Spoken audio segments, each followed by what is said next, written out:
C'est un anniversaire symbolique pour l'un des clubs historiques du territoire. Le Karaté Club de Bar-le-Duc fête cette année ses 50 ans d'existence. C'est simple, un demi-siècle de pratique, de compétition, de kimono, de valeurs et de passion partagées sur les tatamis. Et pour revenir sur cette belle histoire, nous recevons aujourd'hui son président, Fabrice Lucion. Bonjour Fabrice, merci d'être avec nous. Fabrice, 50 ans d'existence, c'est exceptionnel pour un club sportif local. Quel sentiment domine au moment de fêter un tel anniversaire ? Il faut revenir sur déjà remercier tous les anciens présidents. Je suis le 14e président et ça fait quand même, ça fait chaud au cœur de se dire je prends la présidence et je vais fêter 50 ans d'existence. Tous les clubs ne le font pas, donc c'est quand même un bon challenge pour moi et pour gérer l'équipe avec qui je travaille. Alors vous êtes là depuis 1 an et demi à peu près. Oui. Le club, lui, il a été fondé en 1975, donc ça commence à remonter. Qu'est-ce qui a le plus changé entre ce qui est arrivé en 1975 et aujourd'hui, en 2025 ? Déjà, le nombre d'adhérents. Il faut savoir qu'on était un des clubs le plus populaire à l'époque par rapport à la discipline. On était à peu près plus de 200. Donc là, on n'est plus ces chiffres-là. Et il y avait un esprit de compétition. Les gens partaient en bus faire des compétitions, alors que maintenant, c'est plus en voiture individuelle. Donc voilà, ce gros changement, c'est le nombre d'adhérents et les compétiteurs qui ont, vous voyez, la mentalité a bien changé. Alors justement, vous avez parlé de ces grandes années où justement il y avait plus de 200 adhérents. Aujourd'hui, là, vous avez dit, on est à beaucoup moins. Comment ça se passait déjà à l'époque? Vous l'avez dit, ça venait en bus. Comment ça se passait à l'époque où il y avait 200 adhérents au sein du club? Déjà, il y avait donc des grosses sections d'entraînement. Et après, au niveau des compétiteurs, les familles venaient accompagner les enfants et il y avait une émulsion au niveau du club et c'était la mentalité aussi de l'époque qui faisait que quand il y avait des compétitions organisées, il y avait beaucoup de monde qui se déplaçait. Et alors au fil du temps, le KCB a élargi ses pratiques. Aujourd'hui, il y a du karaté, du self-défense, du full contact et même du Krav Maga. Qu'est-ce qui a motivé ces évolutions? C'est la demande, j'imagine aussi? C'est la demande, le changement de mentalité. Les gens, à un moment donné, ont voulu apprendre d'autres disciplines. Donc le président de l'époque a fait en sorte justement de moderniser le club et d'ouvrir des différentes sections. Donc comme vous dites, full contact et self-défense. Et alors comment ces différentes sections cohabitent aujourd'hui? Est-ce qu'il y a vraiment un public différent pour chaque discipline? Oui, on a un public différent. Des gens qui veulent faire du sport, arts martiaux ou l'autodéfense. Et des gens qui font des sections communes. Ils font par exemple du sport full contact et ils viennent aussi s'entraîner au Krav Maga. Donc voilà, il y a très peu de personnes qui font les 3 sections, mais il y a quand même beaucoup de gens qui font 2 sections. Alors le club a 50 ans, mais on va revenir 5 ans en arrière, en 2020. Le monde s'arrête, le Covid arrive en France. Comment le club a vécu cette période-là? Ça a été difficile comme tous les clubs locaux? Très mal. Déjà par rapport au nombre d'adhérents et après à un moment donné, on a dû fermer. Pendant qu'on s'entraînait la période Covid, on avait très peu de monde. Donc à un moment donné, c'est bien d'entraîner, mais quand on a très peu de monde sur les tatamis, c'est plus du tout la même ambiance. Alors comment on le vit justement ça aussi de perdre petit à petit encore plus d'adhérents et de se retrouver dans une situation critique?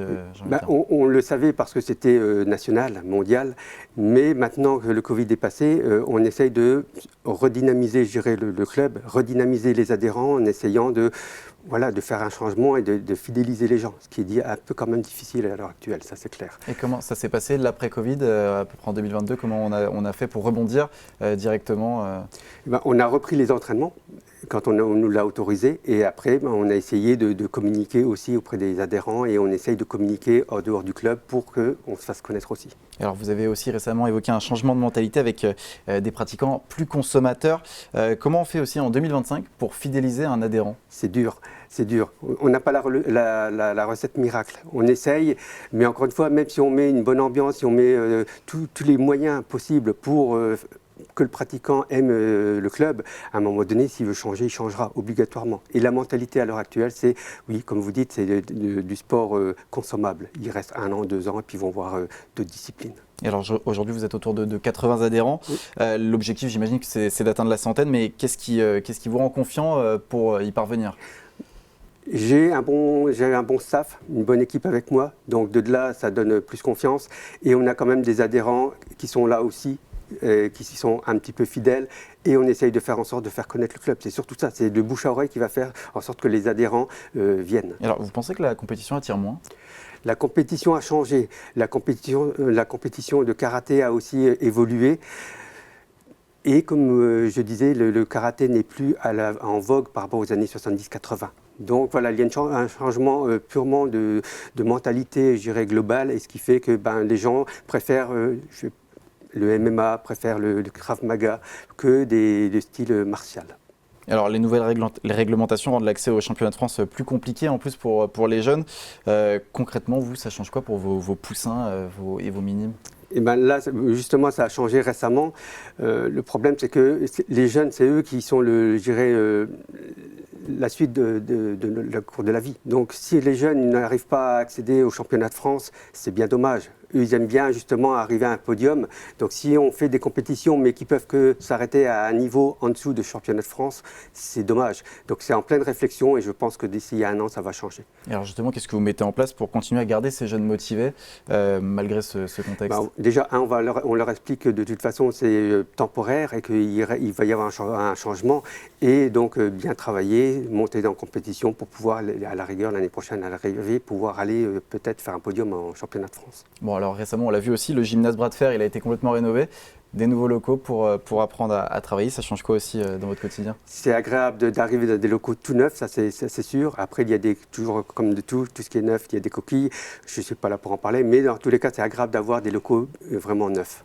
Bon, alors maintenant, pour les 50 prochaines années, quels objectifs vous fixez pour le club, sportif et structurel aussi?